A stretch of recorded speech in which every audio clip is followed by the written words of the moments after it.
Hello everybody, ako po si Ashley Olviga. Ito po si Andres Mula. And today we're going to read some lines sa book 1. Chapter 1. Yes. Ang mood yan ng section E. Kiefer! Galit na sigaw ni Sir Alvin. Ngumisi siya. You said question. Sir, that's a question. Walang galang. Pati teacher sinasagot niya. Yabang. Tinignan ko siya ng masama. Sir Alvin is referring to a decent question. Ay, ako na pala.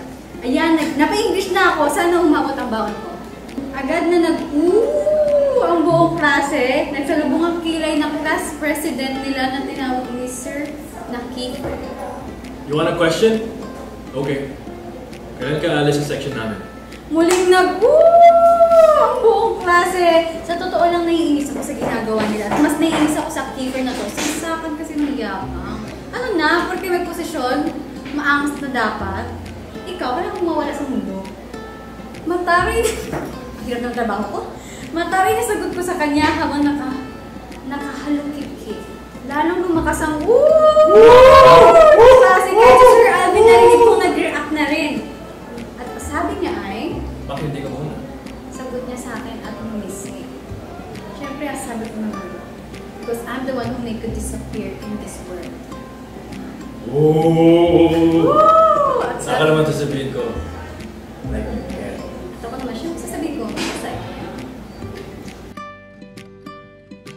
Ayun, galing! Curtain! Wala talagang section E noon. Nagkakaroon lang pag may mga students na nagkakaroon ng kaso. Mga pasaway to be specific. Nung una, nasa 5 o 6 na estudyante lang ang nasa section E. Hanggang sa tumatagal, dumarami na. Once na mabuksan ng section E na yun at doon na sila nailagay, minsan hindi na sila nakakaalis.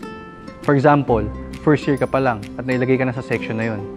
Pwedeng hindi ka na makaalis hanggang sa makagraduate ka. Mapadal bago mawala ang galit.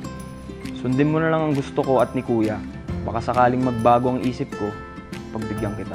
Tita, masama po pakiramdam ko, hindi na po pala ako sasama. Tigilan mo ako, Jay. Hindi uubra sa akin.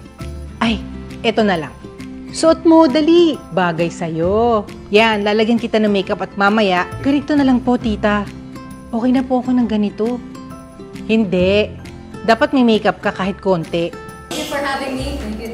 Thank you, Andres. Thank you so much. Thank you, Ashley. Thank you, guys. So this has been Andres Mula. Ashley Olviga sa Ang musya ng section. Bida Ka Dito! Ah!